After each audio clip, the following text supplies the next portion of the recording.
Hey, everybody. Welcome to another episode of Crimes, Killers, Cults, And beer. and Beer. I'm Bill, and this is my lovely and sassy co-host, Sandra. Hello. Sandra the Sassy. Yeah, a little bit. Oh, that became your nickname after the way you roasted me on the Children of God episode. That was brutal. You walk through, you can't open a door. I Expect know, me I not know. to walk through it. Yeah, it's fitting after the conversation that we just had. Yes, it is. So, I think this is episode 142. It might be 143. I'm not sure.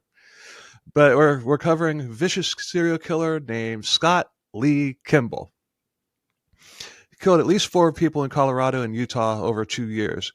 And he's also a very strong suspect in 21 other unsolved murders. Did he do all of them? Probably not. Did he do some of them? Probably. But, I mean, we're not going to really get into that because by the time we get done with this story, you're going to be sick of this guy. So, I mean, it's one of the worst that I've ever covered. I mean, You say and that about a lot of people. I mean, I don't know. There are some people that we cover here that are pretty bad. So every time you say it's one of the worst, I'm wondering, is it really? well, they all suck. Well, yeah, they're all bad. We don't But cover the good guys on this show, but I do every now and then, like the episode I'm recording tomorrow night. That's with the good guy, but he was a good guy that took down a bad guy. So, um, but he was a con man and a fraudster as well. But on top of that, he was a paid FBI informant during the time of his killing spree. He had nice. two nicknames, Joe Snitch and Hannibal, and more on that later. So put a knife in that. So let's just dive in. Scott Lee Kimball was born September 21st, 1966 in Boulder, Colorado. When he was 10, his mother Barb came out as a lesbian, and this led his father Virgil to divorce Barb, and he bounced. And he got remarried shortly later to, I would assume, a straight woman. But Maybe. not there's anything wrong with that, but whatever. But Oh. Scott and his younger brother Brett went to live with their grandmother. But this obviously hit Scott in a negative way. He's 10 years old, he loses both parents effectively, you know. But when he was 12, he took shots at a neighbor's house with a rifle. Um, Nobody was hurt, but the police were called, and then he was let off with a warning. He's just 12. I mean, yeah, don't do that again, Sonny. Don't fire bullets at your neighbor's house. It's Yeah, not that's good. not nice. So Scott met a man in the neighborhood named Ted Payton, who became sort of a surrogate father figure to him, but not in the good way. This guy sexually abused Scott for years, including BDSM, and he threatened Scott's father's life if Scott ever told anybody. It's like, if you tell anybody, I'm going to kill your dad. Well, that's always what they do, right? You gotta keep the kid quiet somehow, right? Threaten him. In 1981, Scott moved to Montana, and he moved in with his dad, but he wound up dropping out of high school. He got into petty crime, mainly burglary and minor check fraud, but put a knife in that. His father kicked him out of the house. He couldn't keep a job, and he couch surfed a lot, as well as shacking up with multiple girlfriends. He wasn't able to. He was able to hold a girlfriend as well as he was able to hold a job, which wasn't very well. Maybe But that was a good thing for them, considering what kind of well, person. we're about to get somebody that didn't toe in the pound sand. Uh, And In 1998 or 1988, he met Larissa Hentz, who he would later marry. At this point, he had landed a good job with the Forestry Service. And Larissa was smitten with him, although he ghosted her 6 months later and started seeing somebody else. See, Scott wanted to be married, and this Larissa had turned him down, and this new girl kept turning him down as well. Um, so Scott crawled into a bottle, and he attempted suicide. He put a rifle to his head and he fired, but he pushed the gun away at the last possible second, like right as he Hmm. was pulling the trigger, and he What a survived, shame. obviously. Huh? I said, what a shame. Yeah. But he survived, obviously, but the bullet still grazed him on the forehead, which gave him a severe concussion and damaged his frontal lobe. Mm, And he has you could see where it like dented his forehead. That's a wound that he had that never, it's not a scar, but it's a wound that never went away. He eventually did find somebody to marry him. And then 4 years later, Scott bumped into Larissa at a party. Love, or maybe lust, was in the air, and they started having an affair. He divorced his wife, and he and Larissa got a place together in Spokane, Washington. He proposed to her on Valentine's Day, 1993, and in June that year they got married, and Larissa was 3 months pregnant when they got married. he worked pretty fast, huh? Yeah, this seems all real vanilla, doesn't it? Just wait, just wait. Your jaw's going to be on the floor. But before long, the effects of the frontal lobe damage began showing up. It's similar to like CTE. You know, Hmm.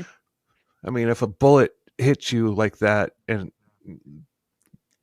I would, that would be like the effect of multiple concussions in the NFL or something. And I'm looking at you, Tua Tagovailoa. Yeah. Larissa, but Larissa went away to visit her parents one weekend before the baby was born, and Scott didn't like that. And he called her and he told her that her cat had been shot. And her mother said it was Scott. Scott shot the cat. Like, but Larissa didn't want to believe it. But she's like, it was no random neighborhood, person or whatever is just going to walk up and randomly shoot your cat. Scott did it. I don't know. There are some crazy people out there. I mean, granted, I that does your cat's been shot as he puts the gun away. Yeah.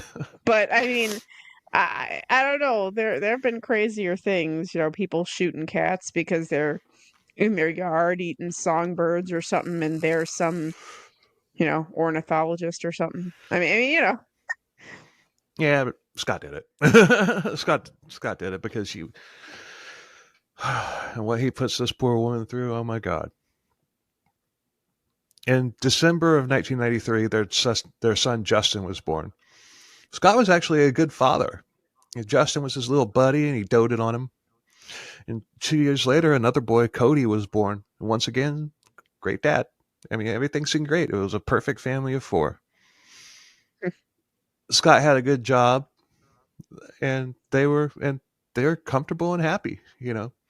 Just a ordinary, average, middle class family.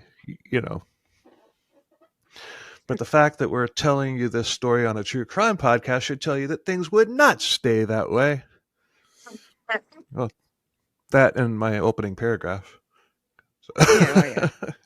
I mean, I wouldn't, we wouldn't be telling the story of a harmonious relationship on this. No, we don't do that really. Nah, people wouldn't listen anyway. Well, the people that watch Lifetime Network, they would listen. Hallmark movie Hallmark buffs. movies, yeah. They sit there with a box of tissues. Oh, it's so sweet. It's such bad acting, but I love it so much. Remember notice how all those movies are pretty much the same movie? It's just slight Yeah, and variations on a theme.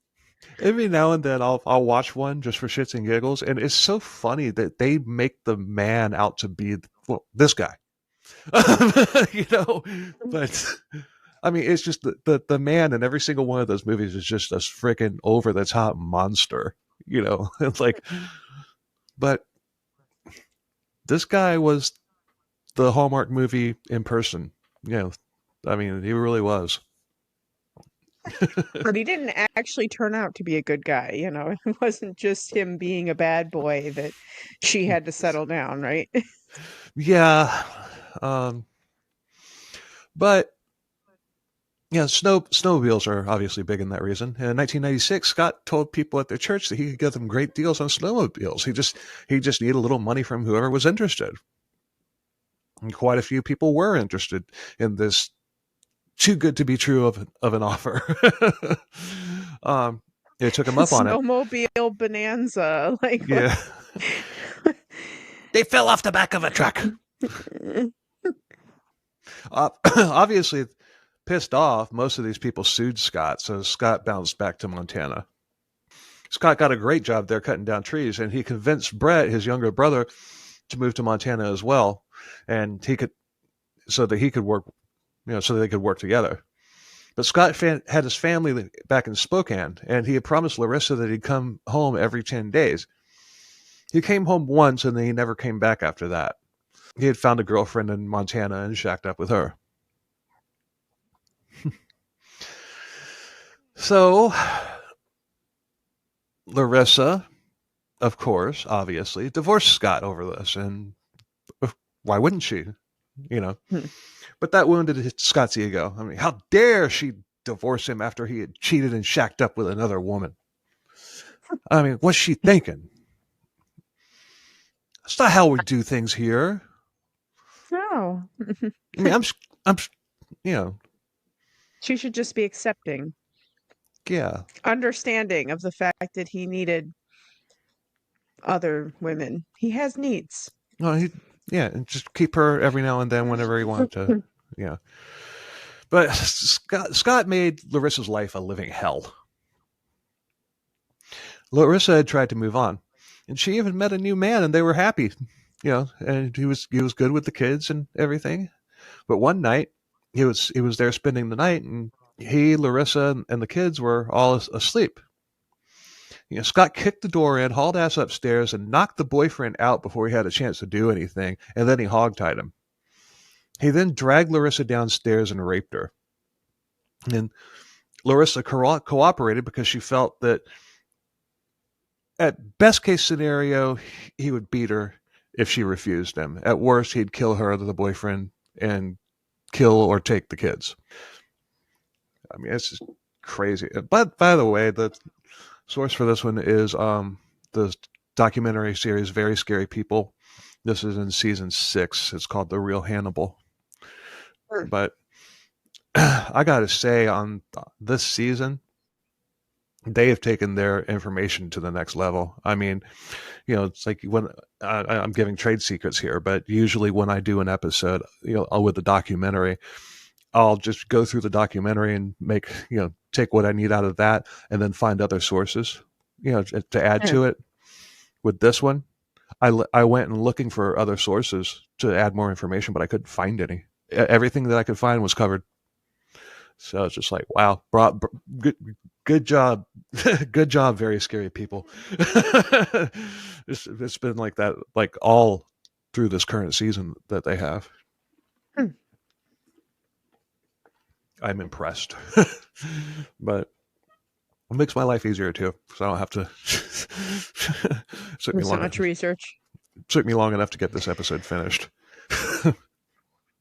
Afterwards, the boyfriend asked who that guy was, and he even asked if the assailant was mafia. And Larissa said, "He's not mafia. He's worse. He's my ex." And I'm sure that boyfriend was like, "Let me stick around." Yeah, but he saw the writing on the wall, and he hauled ass, and I can't say I blame him. That's nothing against Larissa, but still, I mean, Yeah, I mean, you never know. Yeah, it's just like Mm-mm. that is going to be if he does that one time, that's going to be that's going to be your norm, and you're probably going to wind up dead eventually. Yeah. Mm. But out of fear, Larissa didn't report this to the police. So Scott had moved back to Spokane at this point, and he had gotten an apartment near Larissa, so that he could stalk and control. I mean, be close to his kids. He had gaslit Larissa into spending time with him. And one time they were at a concert doing tequila shots. Larissa blacked out. She woke up as she woke up and she was slung over his shoulder, and he was walking up the steps of the venue with her slug slung over his shoulder. She blacked And out he laid again. her down in a bed and he made her comfortable. And the next morning she got breakfast from him. And Yeah. Oh, right? and he also read her a bedtime story, and stroked her hair and everything, Right? and yeah. Made sure she was okay. Yeah. Mm-hmm. Yep. No? Yeah. That's what. Um. No. she she blacked out again, and when she woke up the second time, they were back at Scott's car. He shoved her to the ground and raped her right there in the parking lot. Scott didn't know that she had woken up at all. And when he was finished, he got up, and then Larissa started to act like she was coming to. She had been conscious the entire time, but she was just playing that she was passed out. She started to act like she was coming to for the first time. And Scott acted like nothing happened, asking her, why did you come out of the venue, and why were you on the ground? Are you okay? What's Yeah. happening? I'm so concerned. She I asked him know. why he did that, and he just played dumb. He's like, I didn't do anything. What happened? What? But had he drugged her, or had she just gotten schnockered on tequila? Yeah, or both. Mm. I mean, he could have spiked tequila. If you spike tequila, yeah, you're gonna be you're gonna be out. Yeah. It didn't say whether or not he had drugged her, so that's why I was speculating, because it probably would have taken quite a few shots to get her that blacked out. So I'm thinking that he drugged the tequila, Hmm. but it had him walking up the stairs of a venue. Steps No like one that. noticed. Like no Steps one was like like, that. sir, Well, I like, mean, that's probably a common occurrence, drunk people getting carried out or whatever. But I guess, but but it's if it's a that's venue that has steps like that in the stands, like a basketball arena or something. I've never been to an arena concert where they served actual liquor. It's usually just beer and Mm, wine. I think it depends. I'm not sure. I'm trying to think about if if there've been bars, maybe. I don't know. Yeah. I don't know. I think I've been to some events where there was actually a bar where you could Well, get at a place like drinks. the I, House I of mean, Blues, or the House of Blues, or Hard Rock, or whatever, yeah. But the way it's like talking about going up the stands, it's like I got the picture of like a basketball arena or something. Like Amali, or the Orlando Arena or whatever. But Mhm. anyway, it doesn't matter. He was terrorizing Larissa in every aspect of her life. Lisa, Larissa did report this rape to the police, and the police questioned Scott, and he bullshitted his way out of it. As far as the police were concerned, this was completely consensual. It got to the point to where he would do something horrible and then go to the police himself, saying that Larissa was about to report whatever it was that he had done, saying that she had made it all up, and all because she just wanted full custody of the boys. What a great way to absolve yourself. Like, just go murder somebody and then go to the police station and say, oh, this person is probably going to be murdered. Oh, look, there's a body. Oh, what a shame. I, you know, I it's one of those things where I feel that maybe the police station didn't do their due diligence. The clincher would be that he would say that he'd be more than happy to take a polygraph, and he guaranteed that she would not, and if she did, she'd fail. Well, she did take several, and they were all inconclusive. It was because he had her mind fucked so badly and everything, and she was afraid of him. I mean, he invaded every safe spot that she had in her life, and she was probably afraid of her own shadow at this point. Well, and polygraphs are just complete bullshit anyway. Honestly, that's one of the things that gets me upset about certain shows when I see things like not like Maury or something, because that's just for shits and Entertainment giggles. value, But yeah. when I see stuff like Dr. Phil or something, and Dr. Phil sometimes pisses me off too. But when I see him Dr. being Phil's like, a douchebag. yeah, but when I see things like him promoting polygraph tests, I'm like, oh, come on. I'm like, that is the most pseudoscientific bullshit Well, and they're not ever. admissible in court. They are not. And well, and I actually learned that apparently in some states they can be admissible if both parties agree that the results can be admissible, and then they will. But I've always said, like, I would never take a polygraph Mm-mm. for anything that was important, Right. you know, for anything where I was trying to prove for real something. No. Mm-mm. No. You ask me to It's take a ridiculous. polygraph, I'm going to ask for a lawyer. Yeah. I mean, If I hadn't already asked for a lawyer. yeah, it's just stupid. I don't know how anyone can support all that. And whenever someone is guilted, like, well, if you weren't lying, you would take a polygraph. It's like, that's not how that works No. at all. I can flip a coin and be just as accurate in figuring out if this person is lying. It yeah. Oh, it makes me upset. Yeah, but Larissa had changed the locks on the house several times, but he always found a way in. One time in particular, he used a credit card to get in, and he hid in the attic waiting for her to get home. Once she did, he popped out and attacked her and hogtied her, dragged her to his truck. He threw her face down, and took off. Eventually, they went off road. He stopped somewhere in the wilderness, dragged her out. He threw her on the ground, pulled out a knife, and raped her at knife point. I mean, this is 3 times that we know of that he's raped her, and he's escalating the brutality each time. You know, I mean, Mhm. Again, this is one of these times where, ladies, for God's sake, like, just pick up and leave. Just just pick up and leave and figure it out, or be because or make friends with a bear. yeah, yes, I choose the bear.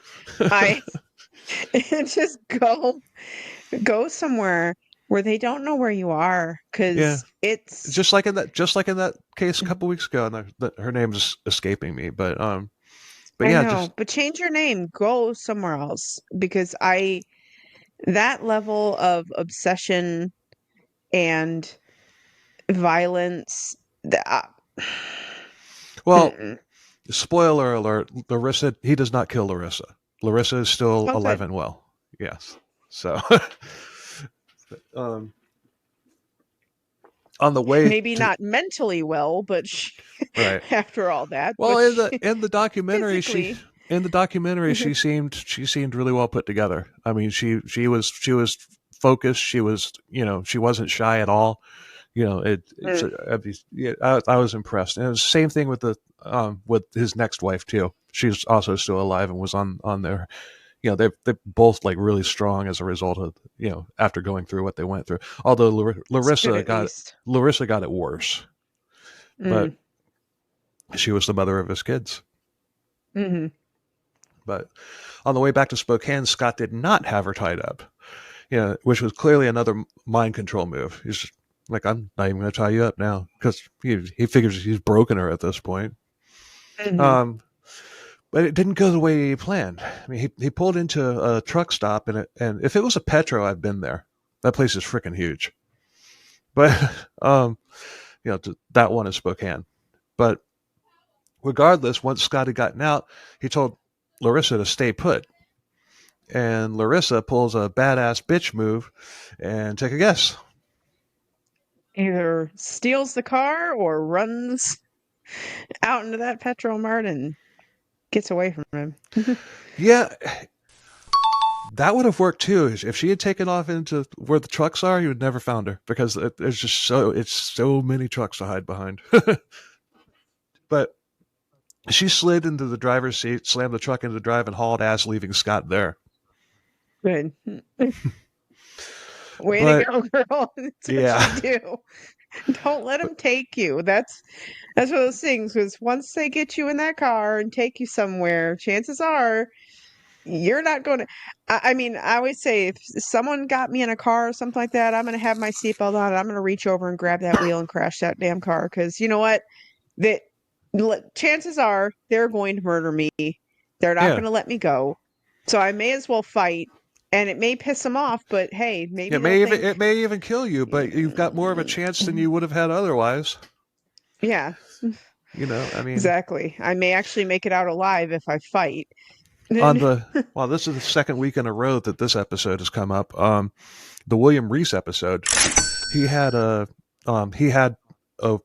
woman in his car driving down, I think it was I-30 in Texas, and she like literally jumped out and just dove out of the car and at like 70 miles an hour, and she survived. Wow. But yeah, that came up. That came up in the last episode too. So 2 weeks in a row, William Reese. He was actually one of the Texas killing fields killers, but he was like the only one out of all of them that got caught. Hmm. But this time this time Scott did. Excuse Wait, what have you been doing, Sandra? No. This time Scott did get kidnapping charges filed against him. Larissa told the police that he had come out of the attic, and when they searched the attic, they found evidence that he had not only been there, but had been there for quite some time. His fingerprints were on soda cans, fingerprints on old newspaper, things like that. And now we're in August of 2001. Scott, when the pressure was on about this kidnapping charge, he bounced and he fled to Seattle. He basically stole his brother Brett's identity, and he jumped on a fishing boat and fled to Alaska's Aleutian Islands. He went all the way to Dutch Harbor, which is one of the farthest west of the Aleutian Islands that there was. So he went a long way away. Here he adopted a new bar called the Unicy Bar, and he began manipulating the bartender there named Catherine. He really got to her because they became engaged really quickly. And guys like him are why I can't find a good woman. I don't know about that, Bill. Hey. On a Forget the Date episode that I recorded last night,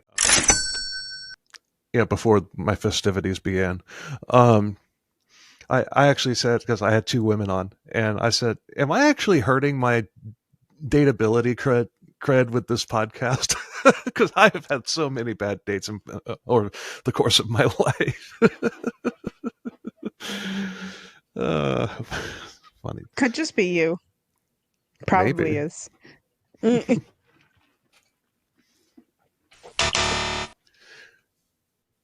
No. You might be wondering how he's paying for all of this. He had stolen a checkbook from the captain of the fishing boat that he had jumped on, and he had written checks to cash for thousands of dollars and cashed them. But he was soon found out, and he was arrested for check fraud. It was found due to fingerprints that he was not Brett Kimball, that he was in fact Scott Kimball. And he was jailed in Anchorage with the trial upcoming. But he realized that he could cut a deal. His cellmate in the Anchorage jail was a man named Arnold Wesley. Arnold Wesley Flowers. Yeah, 3 names, just like him. You know, what was Flowers in for? Take a guess. Mm, check fraud. Actually, yeah, this guy effective. He'd actually figured out with the help of his girlfriend, who worked at a bank, how to make fake checks in the account holders' names, complete with real information, real routing number, real account number, full name and address, and everything. And they look totally legit. I mean, Nice. that's it. For a fraud, that's pretty damn impressive.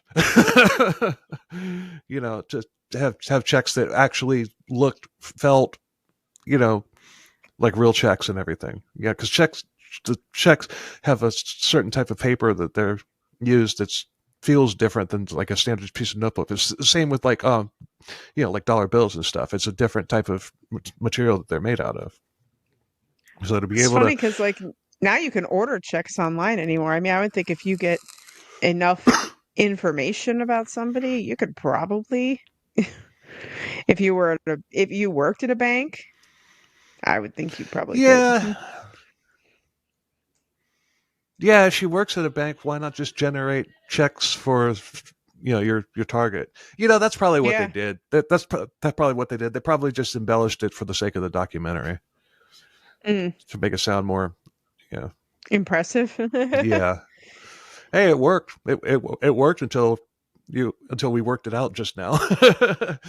But Or yeah, even steal. I mean, they could say the banks mail checks out every once in a while. They mail checks out or whatever. I would think you could swipe a box or something. mhm, Eh, People probably wouldn't notice. I mean, if someone ordered checks, just take one check out of the box and then you can make yeah. more. I mean, it's crazy.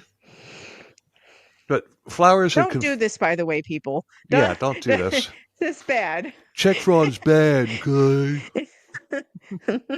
You don't do check fraud. Check fraud bad. Freaking Dr. Phil. um, That's Flowers. Mr. Mackey, I not don't like. Dr. Phil.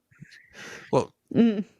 just the way you said that, it reminded me. I mean, I was doing Mr. Mackey, but the way you said that reminded me of Dr. Phil, because we had just talked about Dr. Phil a few minutes Probably. ago. He also has that drawl. Yeah, Dr. Phil's a dick, but uh, Flowers had confided to Scott that he and his girlfriend wanted to kill the victim in the case. Scott became the middleman between the hitman and Flowers, because Flowers would talk to the hitman over the phone in jail for obvious reasons. Flowers arranged for his girlfriend to talk to Scott, and therefore Scott was put in touch with the hitman. But the hitman was an undercover ATF agent, which Scott knew. Scott knew that he was an ATF agent. But Scott provided proof that Flowers and his girlfriend wanted to kill the victim. So, being the master manipulator that he was, he said that he was afraid for his safety and wanted to be moved to a different jail. So he got his wish, and he was moved to the jail in Denver, Colorado. While there, Scott met with an FBI liaison. He told the liaison that he had information about his cellmate in Denver, Steve Ennis, who was a drug dealer. Scott told the liaison that Steve had told him about a witness in a case that he wanted dead.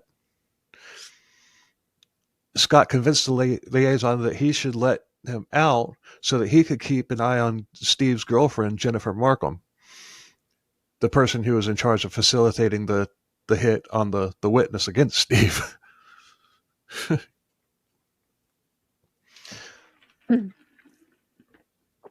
So Scott had blown the lid off a murder for hire scheme and with Flowers back in Alaska, and that was legit. So the FBI began thinking that they could trust Scott with this case as well. It should be added that thus far, Scott is not a killer as far as we know, but put a knife in that. He's just building up to it. Yeah. But if information came out that he had killed before, it wouldn't surprise me one bit. In December 2002, Scott was released from prison, and he had a new job. Take a guess. FBI agent. You're right, a paid FBI informant. um, he contacted Jennifer Markham. She was a stripper, and she told him that she didn't like some of the people that Steve ran with. That kind of goes against the narrative that Scott had spun to the FBI. But what was really going on was that Steve had shown Scott pictures of Jennifer, and he liked what he saw. When they met up, he began manipulating her, telling her how beautiful she was, convincing her that she wanted to spend time with him. He told her that he could take her away from all this stripping, and he could set her up with a legitimate coffee business. I could set her And up with a pole and his own. yeah. I mean, she could just put in an application at Starbucks herself. She doesn't need the help of FBI agent Scott. I mean, damn. She ain't gonna earn nearly as much money at Starbucks as she is taking her clothes off. Let's be real. True. I mean, if I had been a woman, I probably would have worked in that profession when I was in my 20s. I'm sure I would have. I don't know if you would have looked good enough. Oh, I'd be a sexy woman. I know that. I did that app where it changed it, and I was damn sexy.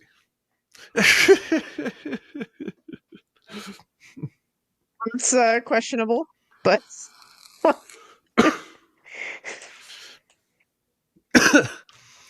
regardless, he convinced her that they should work together, but she just disappeared on February 17th, 2003.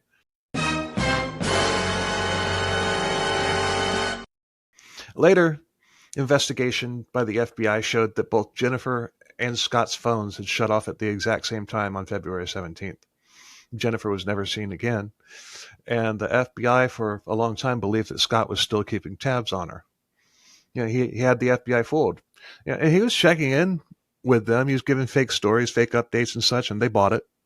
And you know what? I mean, him gaslighting, and like pulling the wool over like an average person's eyes or whatever, I give them a pass. I don't give the FBI a pass here.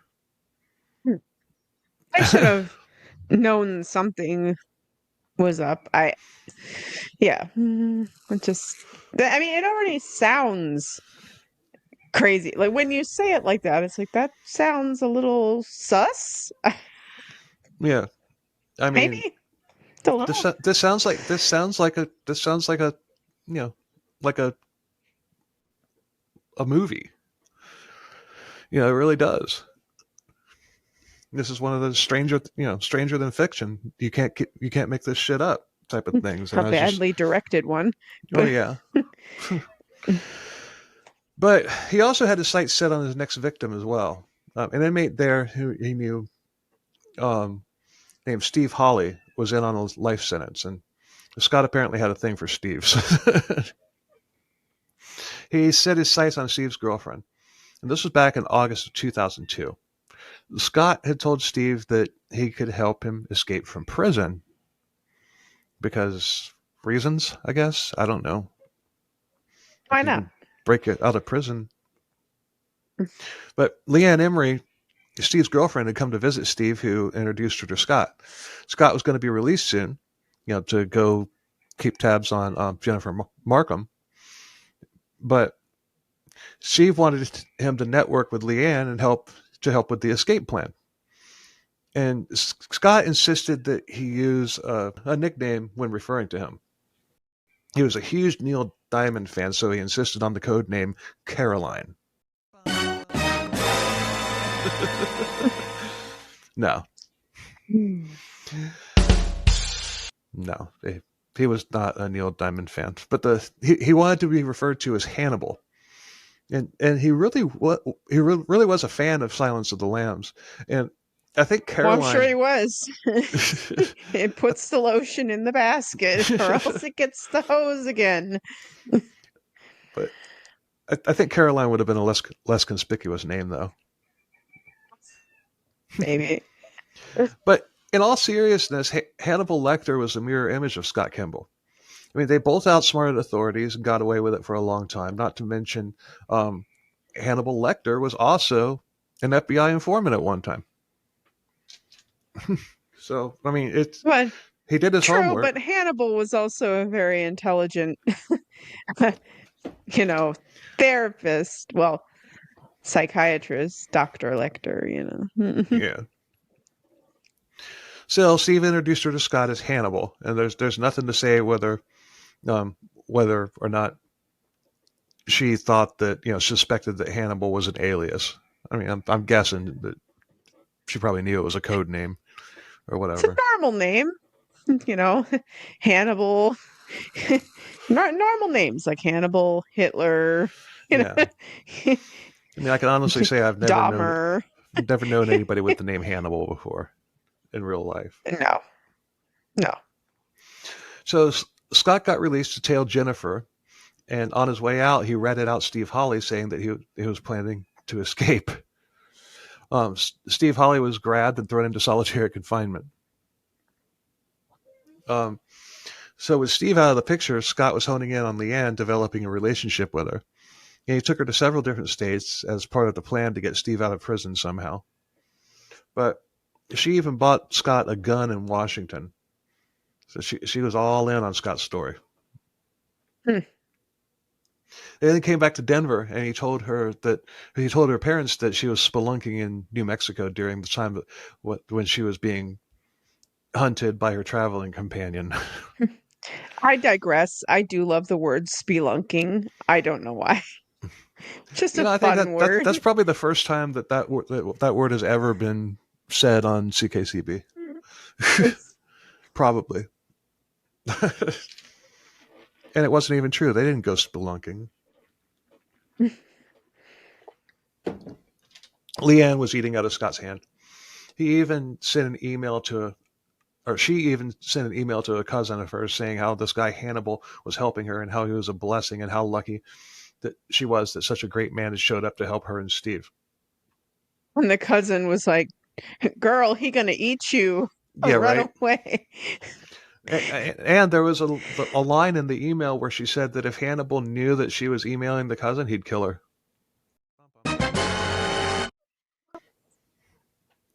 Ah, She thinks she's getting her boyfriend out of prison, and if this a guy, man was woven out of red flags, yeah, okay. yeah. My blood isn't made of hemoglobin; it's made of red flags. Yup. January 29th, 2003, she was in Grand Junction, Colorado. She had checked out of a hotel that she had in her name. But according to records, Scott's phone was turned off. And later that day, a Utah police officer discovered her abandoned vehicle. They determined that it was Leanne Emery's car, but Leanne was nowhere to be found. And the last place she was seen was checking out of that hotel. Like Jennifer Markham, the FBI had no clue that the disappearance of Leanne had anything to do with Scott. And Jennifer would actually disappear a little over 2 weeks later. But Scott was already stalking his next victim.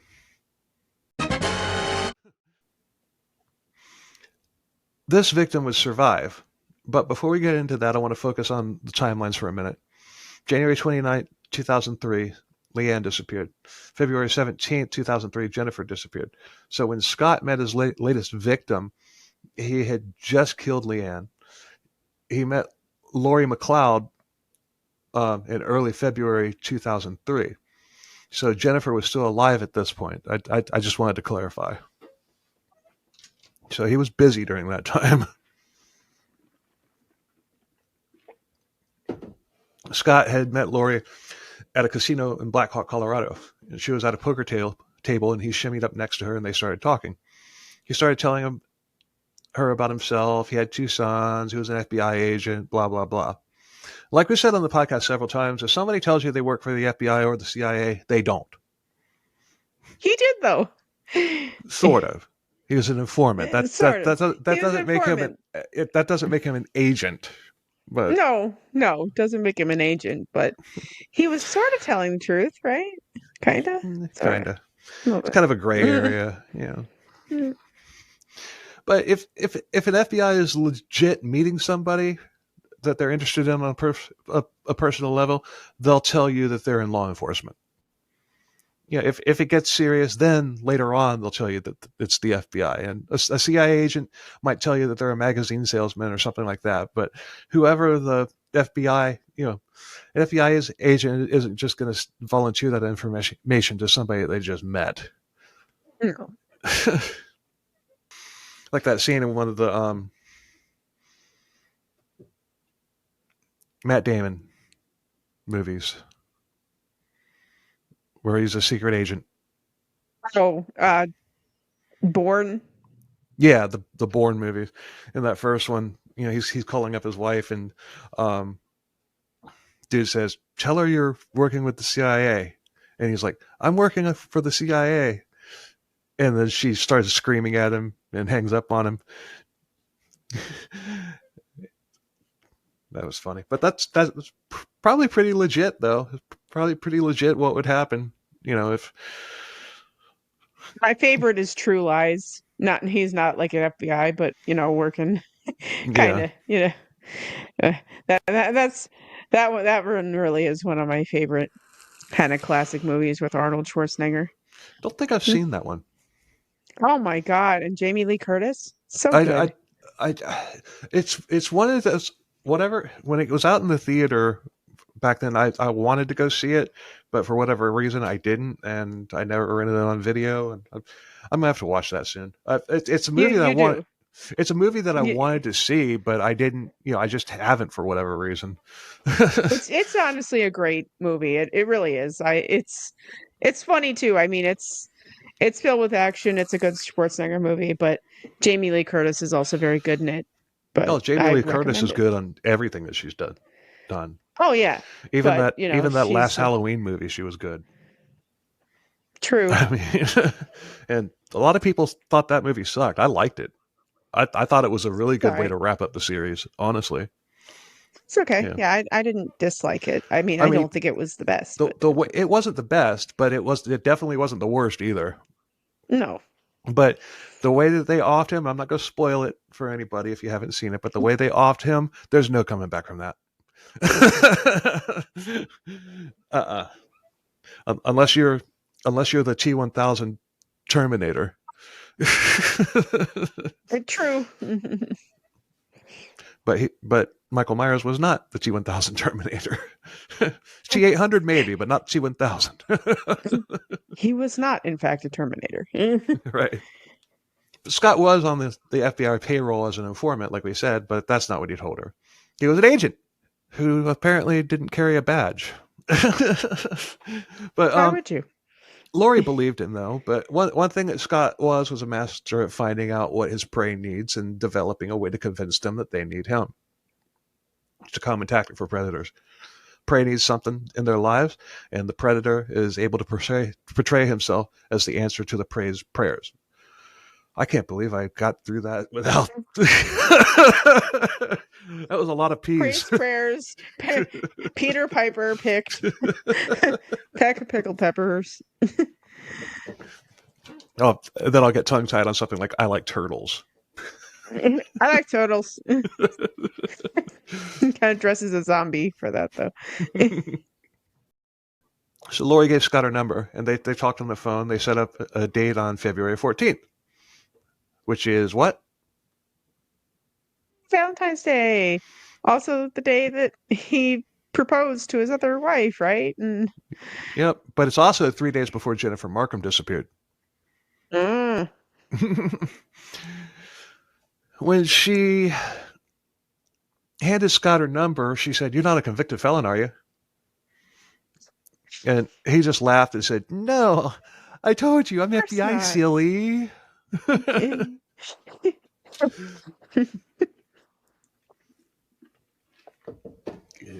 Do you Dumbass. expect someone to answer? Yeah, like, are you a serial killer? What's the likelihood that two serial Just- killers would be in the same room? Excuse me. I want to do that in real life, but I'm not going to hitchhike though because I do a true crime podcast, and Yeah. yeah, I know that's a bad idea, but Hmm. just so I'd love to do that. Just somebody is like, "You're not a serial killer, are you?" How do you know I'm not a serial killer? Two serial killers in the same car? What are the odds? That should really fuck with somebody. Although that did happen in Dexter. As they began to see each other, Scott took Lori. Scott actually took Lori to the FBI building and showed her around. He introduced her, he introduced her to his boss, Agent Carl, and nobody else. That's another thing that a real FBI isn't going to do. Take his new girlfriend to the FBI building and show her around. Yeah. Like, hi, honey. We just, let me show you where I work. Let's go to the Pentagon. Here we go. I'll just show you around.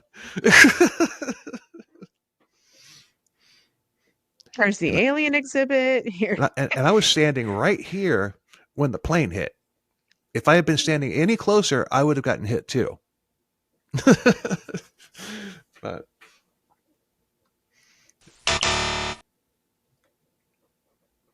I won't go there. um, Lori did see a red flag when he took her to his place. She could tell that it was decorated by a woman, and she confronted him about it, and he produced a signed document saying that he had been roommates with a woman. Yeah, he was basically this woman's tenant. But the woman had taken off a few days earlier, and he hadn't seen her. But no worries, he was just renting the place. The woman's name, take a guess. Hmm. I don't know. I think it's maybe suspiciously like the one of the woman he murdered. Yeah, Jennifer Markham.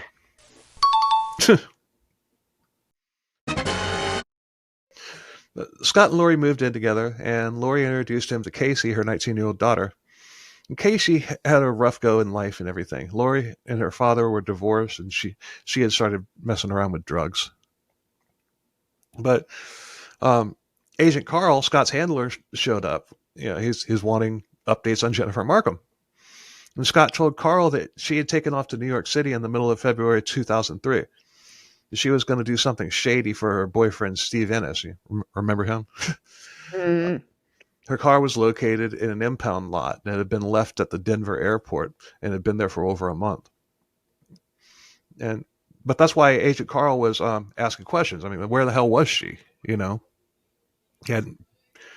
Yeah, it's like, come on, I killed her. I killed somebody else, and I'm trying to woo this hottie over here. Come on, man.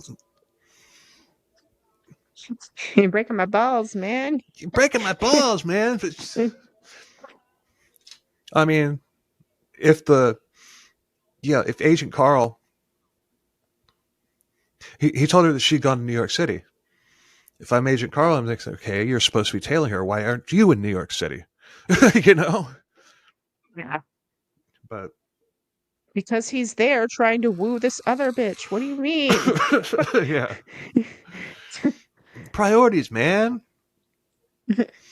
In June 2003, Scott was arrested in Denver for yet another check fraud. Old habits die hard, I guess. He turned back to Agent Carl. He said that he had been sent pictures of Jennifer Markham's dead body. He said that a man named Jason Price, who was an associate of Steve Ellis, the boyfriend, remember him? Yeah, this guy Jason Price was the one who had killed Jennifer. He told Agent Carl, he told Agent Carl to get him out of jail, and he would help him find Jason Price. So Agent Carl was thinking something that was up, and he ordered Scott to take a polygraph, and they asked if he knew who killed Jennifer. He said yes. He also said yes when they asked if it was Jason Price who killed her. And to the surprise of nobody listening to this episode, Scott passed the polygraph. So once again, he was released from jail. Jason Price was a real person who Scott knew. The police and FBI began tailing him and randomly walking up to him and asking him questions. Meanwhile, Scott had told Lori and Casey that he had been arrested for a bounce check in Montana. And he spun it that Montana will prosecute a bounce check with the ferocity of a murder investigation. Kind of like some states with expired insurance. They take it as seriously as a DUI, like South Carolina, for example. And I know from experience. Lori also asked him how he could work for the FBI. And he played it off saying that it's like, you've got a record. How can you be in the FBI? He's like, well, the FBI, lets me keep my job because, it was a nonviolent offense. Right. I'm not blaming Lori at all. I mean, she was mind fucked with Scott, but a phone call to the FBI would have cleared all this up. But sadly, Lori bought the explanation. In 2003, Scott presented a vial of white powder to Lori. He presented it as proof that Casey was still using drugs. It doesn't say if it actually was cocaine or anything, or whether it was just powdered sugar or cornstarch or whatever. But Lori freaked out because Casey was off drugs as far as she knew. She told him that she was going to take Casey to the police. Casey obviously said that this was bullshit, that wasn't hers. But she even told Lori, she's like, okay, I'll take me for a drug test. I'll go to, but she didn't know where the vial had come from. And sadly, Lori didn't believe her. And Casey hauled ass. I mean, she's 19 years old. So, but what did Scott do? Take a guess. Snorted all that cocaine. Maybe. But he called Casey, who was an adult, and told her not to call Lori because she'd get thrown in jail for drug use. He then told Lori that he would go find Casey and handle the situation. So where do you think this is going? Was Casey one of the ones that mysteriously disappeared under strange circumstances? Yep. You're a lot better at this than Todd was. You get most of them. Todd would get one out of every 10. So he put Casey and the boyfriend up in a hotel room and told them not to contact Lori. He said that Casey didn't want to talk to Lori. He told Lori that Casey didn't want to talk to her right then. And a few nights later, Casey called Scott, and he told Lori that Casey wanted to talk, and he handed Lori the phone. Casey said that she was sorry and that she loved Lori, and then she hung up. The next day, August 23rd, 2003, Scott went and picked Casey up to take her to work. Her boyfriend kissed her goodbye, and off they went. That same day, according to the cell phone records, Scott's phone was turned off and Casey was never seen again. Killed his girlfriend's daughter. But, last week's episode, Mascom Gelman, that's like my favorite type of killer to cover. The ones with an overinflated sense of self-worth, paranoia, and delusions of grandeur. This one is my least favorite. The ones who are super intelligent and mind-fuck their victims into believing in them only to betray and or kill them. I mean, it's just like, just killing somebody is one thing, but then when you're just violating them at every aspect of their life and everything, it's just, I hate people like that. Scott disappeared for 3 days. He showed up and Lori asked where Casey was, and he said he had no clue where she was. Casey's boyfriend told her that Scott had picked her up and that was the last time he had seen her. Scott looked the boyfriend in the eye and asked him boldly if he took Casey. Did you take her?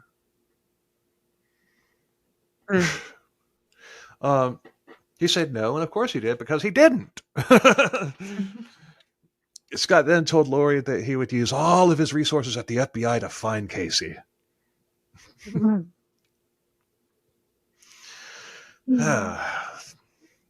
FBI resources. And joining us once again, our longtime contributor, Dick Darwin, Dallas detective, with some commentary about the Scott Lee Kimball case. So take it away, Dick.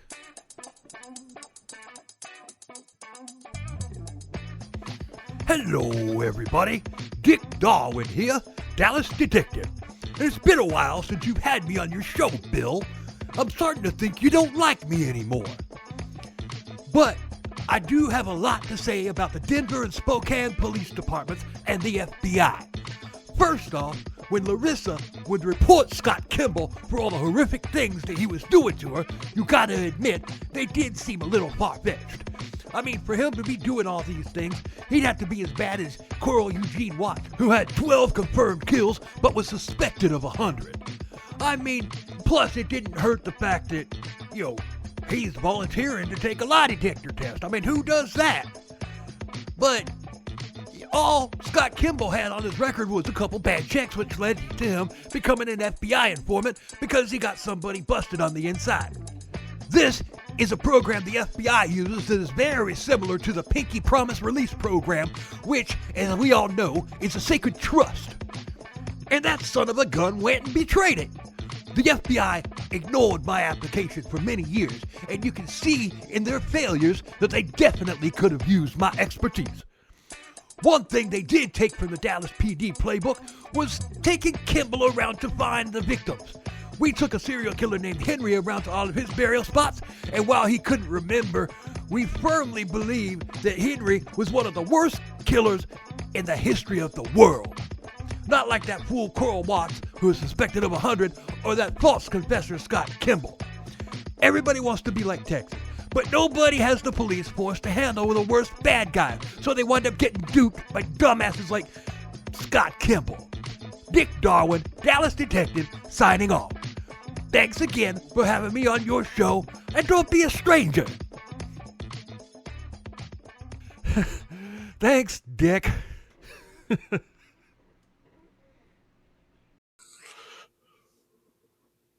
August 31st, 2003, just 8 days after Casey disappeared, Scott was in Vegas. A surprise trip for Lori. Yay! But Lori said she didn't want to go. And of course she didn't. Her daughter was missing. Scott insisted. Let me go have fun with my daughter. I don't know where she is. Let me just go on vacation. Yeah. But, he told her she's an adult. She can go or she can do whatever, go or do whatever she wants. That's true if she wasn't dead. But wasn't he supposed to be using all of his FBI resources to find her? Scott had convinced her Scott had convinced Lori that the boyfriend had her somewhere. So while in Vegas, Scott then began pressuring Lori to marry him, and he got it through her mind that if they were married, he'd be able to find Casey easier. Which makes no sense. But unfortunately, Lori gave in, and the two were married in one of the wedding chapels in Vegas. Elvis? Yeah. Kills your daughter and then marries you. And if you think that Scott couldn't sink any lower into the sludge of human scum, he did. He began planting evidence in the house to make Lori think that Casey had come and gone. I mean, this is psychological torture on its own. I mean, it's like Lori was wondering why she didn't want to come see her.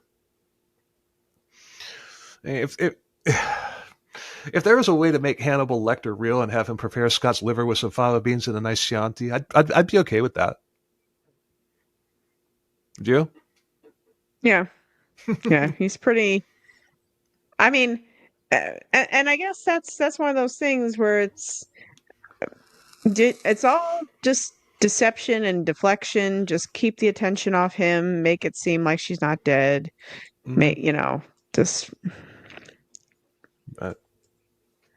By now, the courts had allowed Scott to see his sons, Justin and Cody, on weekends bi-weekly. Just a few bad checks were all on his record. That's all there was. And also the kidnapping and rape charge from what he had done to Larissa, that had mysteriously disappeared from his record. Being an FBI informant has its perks, I guess. But he was still a good parent, although when he had the boys, he pretty much let them do whatever the hell they wanted. No rules. July 15th, 2004, it was late at night. Scott told his sons, Justin and Cody, to come outside. He was holding a football.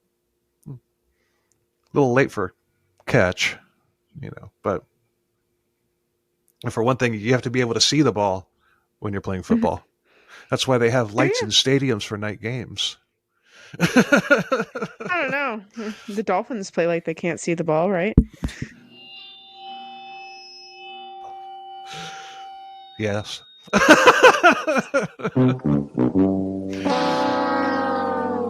Sassy Sandra.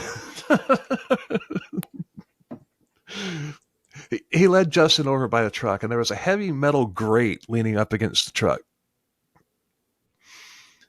He then sent Cody back inside. He told Justin to keep his head up high and not to look down and to dig a hole. And he did. And when he was done in the hole, Scott pulled the grate down on top of him, hitting him in the head, basically crushing him. He then told Lori that Justin had fallen and hit his head. So Lori called 911. But while Lori was on the phone, Scott loaded Justin up in the truck and sped off. And he told Justin that he was taking him to the hospital. Scott was driving fast, and he reached across. Justin opened the door and like literally forced him out of the car. Justin was holding on, but but he was losing his grip, and he started, like literally getting rubbed on the pavement, the concrete. But so finally, he thought that was it. He was like, "This is how I die." And he let go. He hit the ground and he rolled. He was badly injured. Scott was driving away, but suddenly he stopped and turned around and began heading back straight for Justin. He stopped in front of Justin, and he picked him up and stuffed him back into the car. Justin blacked out, and he woke up 2 weeks later in the hospital. He had a broken leg, a broken back, brain swelling, not to mention severe road rash that he had gotten while hanging onto the car before he let go. And when Larissa got there, Justin was in an induced coma, and there was a priest there reading him his last rites.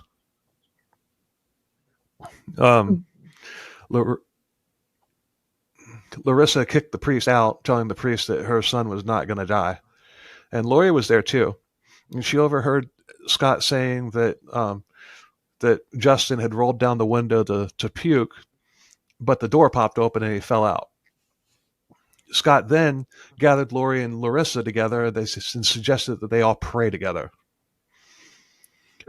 Both Lori and Larissa said in interviews that praying was something that Scott would have never done in a million years. And Larissa even bitched him out over it. Now, you remember all the hell that she went through with him. Lori's still oblivious at this point. But what Larissa went through, that seems like friggin' ages ago, doesn't it? I mean, it seems like it. I mean, we have been going a while, but it seems like, that was. It would seem like this was a 2-part episode, and that was in part 1. But later that night, Scott's mother Barb showed up, and she told Larissa that she didn't think that this was an accident.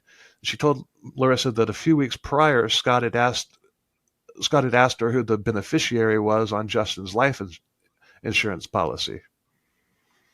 And, of course, it was Scott.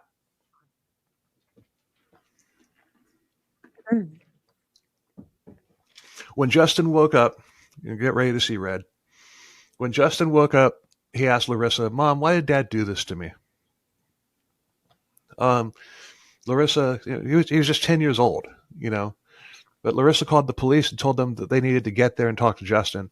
But the police attributed this testimony to the result of brain trauma, and it wasn't reliable. And this was backed up by the brain surgeon.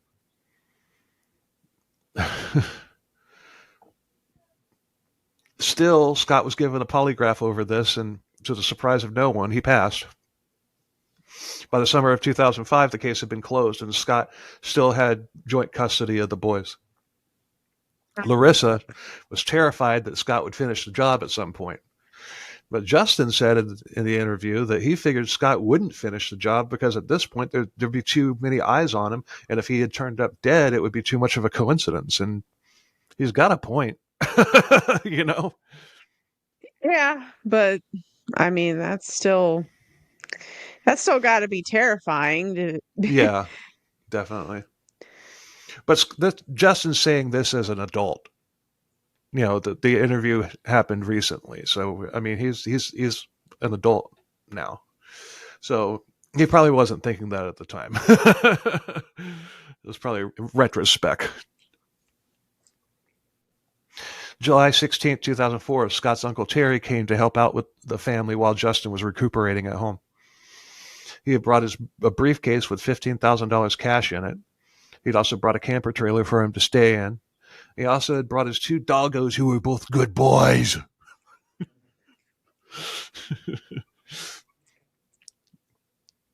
Think people might think that I like dogs after listening to some of these episodes. All dogs are good boys. Even if they're female, they're still good boy. Because good girl doesn't roll off the tongue as well as good boy does. I would disagree with that. Good girl. Maybe.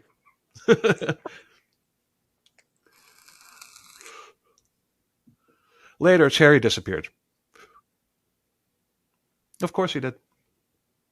Lori came home one day. I'll just keep going. Lori came home one day and their sofa was next to the pool. It had vomit on it. Scott said that one of the dogs had gotten sick on the sofa. And Lori said that it didn't look like dog vomit. It looked like human vomit. So Scott's like, nah, you're right. It was Terry. Terry got sick. But Terry had taken off because he was embarrassed. Plus, he had found a girlfriend and he'd taken off to Mexico with her. Oh, and he won the lottery too. And he was never gonna come back to people with them because his lottery money. There was also a spot on the carpet behind where the couch was that had been like cleaned extremely well. Put a knife in that. But Terry, I'm sure we don't need a knife for that. I'm pretty sure we know. Yeah. I think we realize what that was. Yeah. But Terry had conveniently left his debit card, his credit cards behind, as well as the briefcase full of cash, which Scott obviously put to good use. I mean, whether you win the lottery or not, if you've got a briefcase full of $15,000 cash, even if you won the lottery, you're still taking that $15,000 with you. Yeah. You know, you're not going to leave it behind. But now we're in 2005, and FBI agent Scott Kimball was still on the hunt for Jennifer Markham. And Jennifer's family got pointed to Agent Carl's information somehow. And he told them that he had an informant on the case, but he refused to give up Scott's name. Jennifer's father was persistent, so Carl finally gave him a name and a number. He gave the name Joe Scott. But Jennifer's dad called the number and Scott answered and suggested that they meet up. So they met at a restaurant. Scott told them that he knew that Jennifer was dead and that he could take them to Jennifer's remains. The next day, they met Scott at a park. And this is crazy. Scott had written up a waiver for Jennifer's mom, Mary Willis, to sign. And I'm just going to read it. It says, I, blank, do give Joe Scott permission to enter my hotel room. I am a willing participant and I expect to engage in bondage and sexual activity. Joe Scott has my permission to bind, gag, and engage me sexually. I understand that I will not be hurt. The activity stated above is of my own free will, and I will not press any charges against Joe Scott for any physical or sexual contact that may occur between the two of us as consenting adults. This permission agreement will expire at 6 a.m. August 24th, 2005.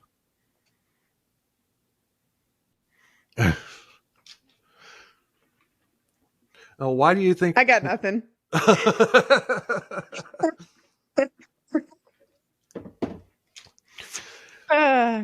He explained it by saying this was to show Mary Willis exactly what happened to Jennifer.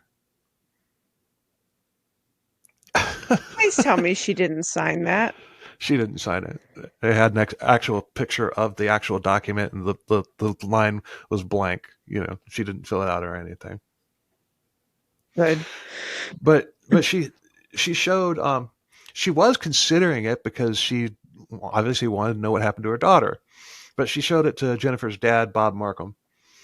But Mary still wanted to know what happened to Jennifer, so she got a hotel room. She didn't sign the waiver. And Scott went to the hotel room, but at the last minute, she changed her mind. She refused to open the door for him. So Scott took off. The Markhams at this point were convinced that Scott had something to do with Jennifer's appearance, and they pressured the FBI about it. But duh, I mean, I want you to basically sign this sex contract and everything so I can show you what happened to your daughter. Okay. It probably did have. That's probably he probably did savagely rape her before he killed her. But he, it's just. But how would he know unless he was there? Why? What? I'd be like, what, are you going to demonstrate it? Like, you're not going to verbally tell me what happened to my daughter. What, you need to demonstrate it on me? Is that what? Yeah. Like, what the fuck? That's what it was. What? Oh, someone. I got nothing. I have nothing for this. There's nothing at all. Just what the fuck? That's all I can say. Yeah, that's probably that's probably the most bizarre part of this story. I mean, but around this time, Lori found out that Scott had been stealing from both her mother and both from her and his mother Barb. So she was done. She decided to go talk to Barb, but Scott was there waiting for her when he got there, and he blocked her in the driveway, and he called the police. He told them that Lori had beaten him up, and his evidence was a cut on his leg that he had gotten while fixing a barbed wire fence. There were no other cuts or bruises of any kind on his body, and Lori even pointed this out to the police.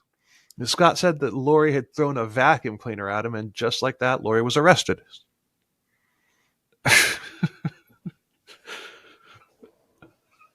I see the red. I see the smoke coming out of your ears. Infuriating, huh?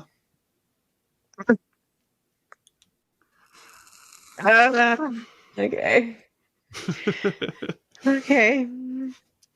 By this time, he had taken everything that he could from Lori and Barb, but then he set his sights on a doctor who had seen him when he was a boy, Dr. Cleve Armstrong. I think Cleve is a really cool first name for the last name Armstrong. No, I for think a butcher, the best. a butcher, Well, butcher Cleve Armstrong.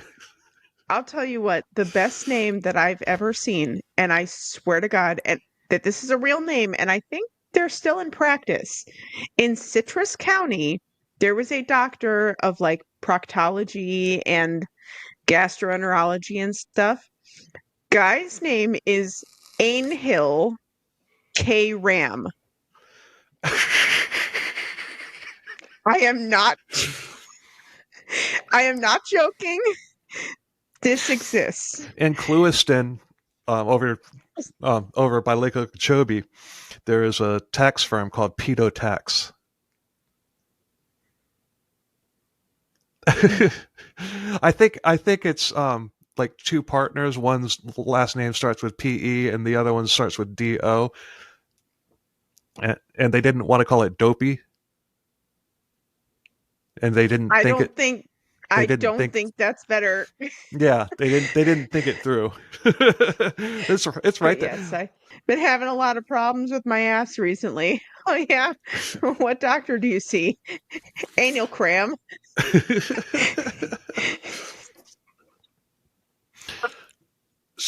I need an accountant to do my taxes. You got a recommendation? Yeah, pedo. I keep meaning, when I go by that place, I keep meaning to get a picture of it. And I guess, Just go see I, those pedos over there. They'll help you yeah, out. I, Yikes. if I'm going to do it, I need to do it because I'm running out of time. Thank God they're not family law.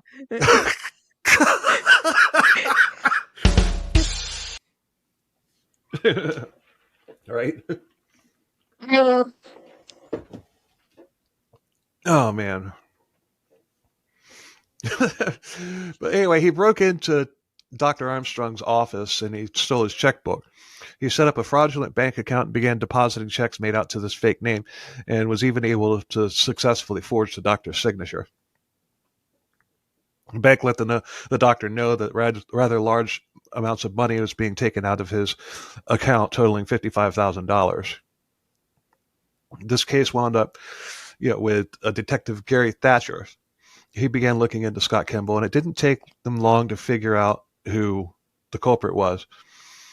But Thatcher didn't need to be in a truck stop bathroom to smell a piece of shit. He knew that there was more to Scott, and he began asking around about him. Yeah, this led him to start connecting, the three missing people to him. Well, they only know about three right now. We'll get to that, though. They know about Terry, they know about Jennifer, and they know about Casey. They don't know about Leanne yet. But Scott had bounced. He found out that the police were investigating him, so he fled to California. A bolo was sent out for him, and cops in California found him by his license plate. And he fled, and he led the police on a chase that lasted several hours. Yeah, but he ultimately ran out of gas. And he was arrested without incident. He was sent back to Colorado. So police began to try him for... Police began to try to tie him to the missing women. But they charged him with check fraud to keep him in jail. They also figured that Terry Kimball was missing. Okay. Now that they know about three people. So the FBI began investigating the case too. And Scott had an answer for every question that was asked of him. So they began to interview people that knew him, like Steve Ennis, for example. They also talked to Barb, Larissa, and Lori, and even Justin, and nobody had a good thing to say about him. But Steve told the agent about the other Steve Holly, and how he had also lost his girlfriend because of Scott. And this was the first time that they connected Leanne Emery to Scott. All they had at this point was circumstantial evidence until Lori called the FBI.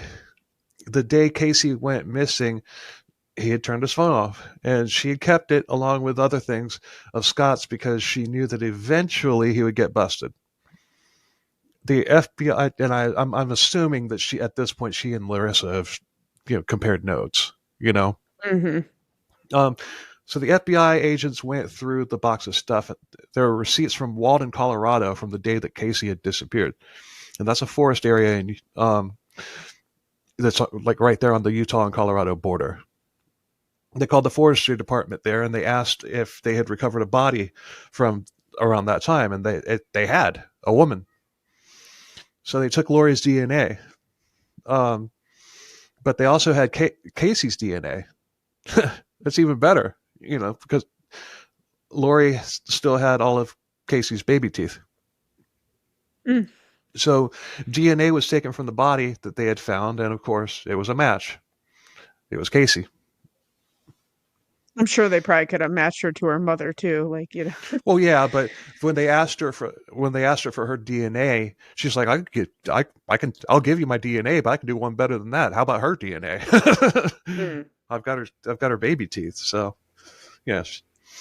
So December 2008, they offered Scott a plea deal. Plead guilty, and they would take them to the other bodies and get the death penalty would be taken off the table, and he would get 48 years. So he took the deal. He took them into the mountains, and he was loving every minute of it. He was playing he was putting on a show. He kept saying that they had the wrong place. Like what? Like, oh, it's over here. Wait, no, that's not it. But He once said that he had buried Jennifer in a certain place, and they dug and nothing was there. He did this over and over again. It's like Henry Lee Lucas, where they're taking him, getting him donuts and all that stuff and everything. And he's just taking them out to random places and stuff. But one officer was getting frustrated, and he just walked away from the group. And he just happened to find Leanne's hair clip. And it had a bit of her hair and a bone fragment in it. It just happened to be on the ground. Sure. So they found Leanne, and there was a bullet in her skull. Scott tried to play it off that wasn't Leanne. Like, that's not her. Let's keep going. That's a different body. Don't worry. Yeah, I didn't kill that one. His game that it was take them close by and then lead them away. It's like, oh, like, yeah, it was, he was just getting his rocks off by doing that. But they told him if the next search turned up nothing, the deal would be off and the death penalty would be back on the table. So Scott drew a map. The remains of Terry were found. He had also been shot in the head, and the carpet where the sofa had been, like I said before, had been cleaned. And they pulled up the carpet, and there was blood still in the pad, the carpet pad. And they ran DNA on the blood, and it came back as Uncle Terry Kimball. Terry was sitting on the couch, and Scott had come up behind him and shot him in the back of the head. And I just have to say this is why carpet is freaking disgusting. I mean, I hate carpet. You can clean carpet 100%, but whatever was on your carpet is still going to be in the pad, and that's because it's completely closed off from air circulation, and it'll never dry, and it'll cause mold and mildew, which can make you sick or even kill you. I mean, I used to be I was a carpet cleaner for about 10 years, and I will never have a house with carpet in it. I mean, it's gross. Area rugs are fine because you can, clean them 100%. But carpet is horrible. The more you know. And we just lost all the carpet cleaners that listen to this podcast while they're out doing their runs. But you know what? I guarantee you every single one of them agrees with everything I said. Oh, I'm sure. I mean, we have carpet all in our upstairs, and I don't like it. I really would like to remove it all and get something nice for the loft, but it's so expensive. Yeah. But so 3 bodies were recovered, but Jennifer's body was still missing. And the police and FBI had cadaver dogs, ground penetrating radar, people digging, even a geologist all searching the area where Scott had taken them. They found nothing, and it's likely that Scott deliberately brought them to that place, and unlike the others, this was nowhere near where he had dumped the body. And it was a power move. And I mean, because this was his first kill that we know of. So he probably kept the location to himself as kind of like a mental trophy, But Scott admitted that he had killed his Uncle Terry, but he never admitted to any of the women that he killed. I mean, but eventually in 2009, he pled guilty to the murders of all 4 victims: Leanne Emery, Jennifer Markham, Casey McLeod, and Terry Kimball. He never told where Jennifer's body was, so the deal was revoked. They didn't sentence him to death, but instead of 48 years, he was sentenced to 70 years with no parole, which means he'll be released in 2080 when he's 114 years old. He'll die in prison, and honestly, for a manipulating fuck like him who was high on himself, I honestly think that this is a sentence worse than death for him. He got off on controlling and taking from people. Now he's being controlled, and I hope that he has something taken from his ass every night in prison.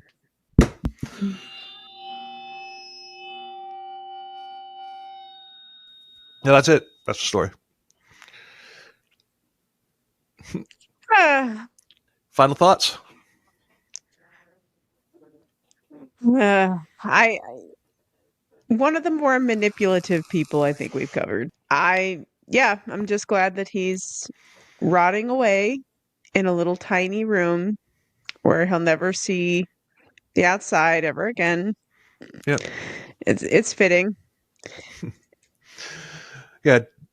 Do you agree that this is probably one of the worst?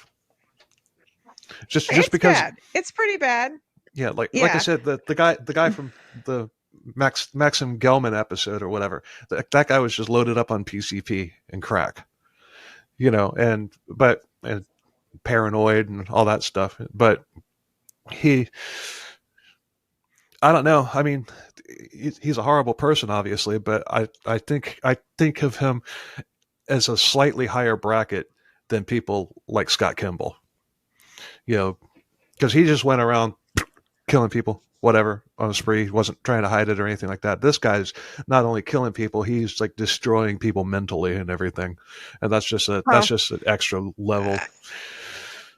I just hope that all the guys in prison are making him sign contracts that whatever happens in this cell will be consensual. And that was a lot. Yeah. All right, and now we're going to bring in Sandra's husband, Doug, to do his Beer of the Week segment, and I hope you've got a particularly freaking nasty one for this piece of shit that we just covered. I do. So the subject was based out of Colorado and a particularly shitty individual. So probably one of the crappiest beers I will review on this channel. So is it a craft beer that's crappy? No, it is not. It is not a craft beer. Is it Coors Light? It is Coors Light. It is Coors Light. And I even, instead of buying a 6-pack for $10, I went with the tall boy, just a single, because I'm not going to be drinking the rest of this for $4.50 at Publix. So, but let's go ahead and get this over with. That was a lucky guess. That was a lucky guess. I was just like, oh, is it Coors Light? Yeah. So, because it's a tall boy, I'm going to actually pour it down here so I don't spill any of it. And then I will don't review. Care about the pour anyway, right? Or the Not taste or the flavor notes. Not really. But I mean, I will give it this. It has a very nice color. It is see-through. It looks like piss. Yes. Drink it but warm, it'll be better. Oh God. Definitely very hoppy. And whatnot. I have drank this in the past, long ago. It is a lager, from Colorado. Only 4 lager. It is 4.2%. And as you know, I get all of my reviews from beeradvocate.com. This is a 51. It is labeled in the awful category for beeradvocate.com. It actually says, if you look it up, it's 51, and below the 51 it says awful. So I mean, I would assume that Bud Light is probably right there with it. Oh yeah, absolutely. Bud Light's right up there with it. But yeah, let's get this over with.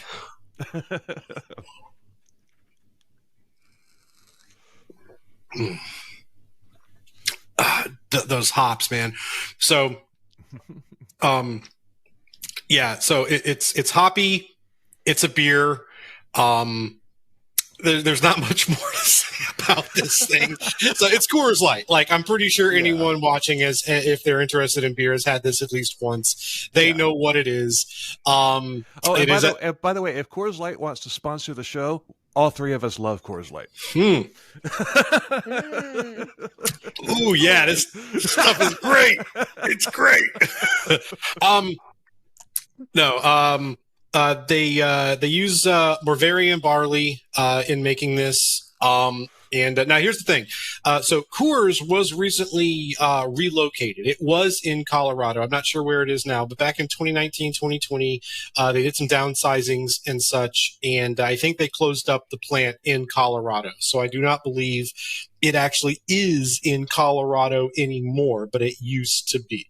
So it's a phony. It's a big fat phony. Phony. Yeah, it's a phony.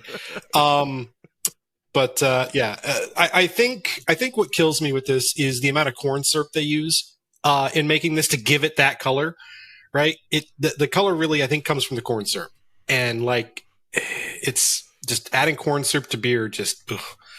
But yeah, there's no point. Gotta make it a little sweet, right? It's just gotta make it something. Maybe that's why I don't like it, because it's sweet. But Rocky Mountain refreshing right there. I would just prefer Rocky Mountain water at that point. What about Rocky Mountain oysters? No. So we're going to sit and watch Doug drink this entire tall boy. Enjoy, everybody.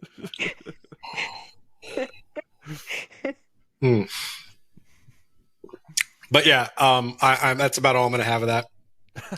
But Coors Light from Colorado, shitty beer for a shitty person. Beer, like, I'm surprised you weren't like, and here's a good beer that I'm going to watch. So I did pick up. I did pick up. I ran by Publix, and that's where I got this at. But the Publix also had a beer that I've had multiple times before, and it just released a couple weeks ago in the stores, and I was super happy to pick up a 4-pack of that. So maybe I'll have that on the next show. Surprise for the next show. I don't know the subject for next show yet. I haven't decided. Okay. Well, if it's in Florida, if it's a Florida thing, the brewery that I got it from is in Florida. I've had this beer multiple times. It's super good. But it'll be a surprise for the next show. So, but yeah. So Coors Light out of Colorado, 4.2%, 51 score on Beer Advocate. There you go.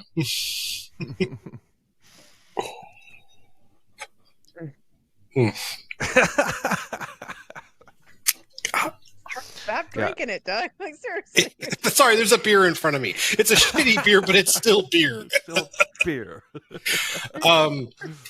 No, like I said, right? It's like I can't. It's hard for me because I can't let beer go to waste. It's a shitty beer, but it's still beer. Like I'm torn. Do you need me to like come downstairs and pour it down the drain for you? No, I'm about to do that here in a minute. Like I at least I poured a glass. I at least wanted to finish the glass. I'm not pouring anymore. Like whatever's in the cans, that's going down the drain. But I wanted to at least finish the glass. But by the way, PBR Coors Light, next. Coors Light, if PBR, Coors Light, if you're watching this and are thinking about sponsoring this, just let us know, and we will do another segment, all three of us saying how much we love Coors Light. Absolutely, absolutely. So, all right. Thanks for listening, everybody. We appreciate the hell out of it. Please subscribe and follow the YouTube page, comment, whatever. Follow us on whatever streaming platform you use, Spotify, Apple, iHeart, or whatever.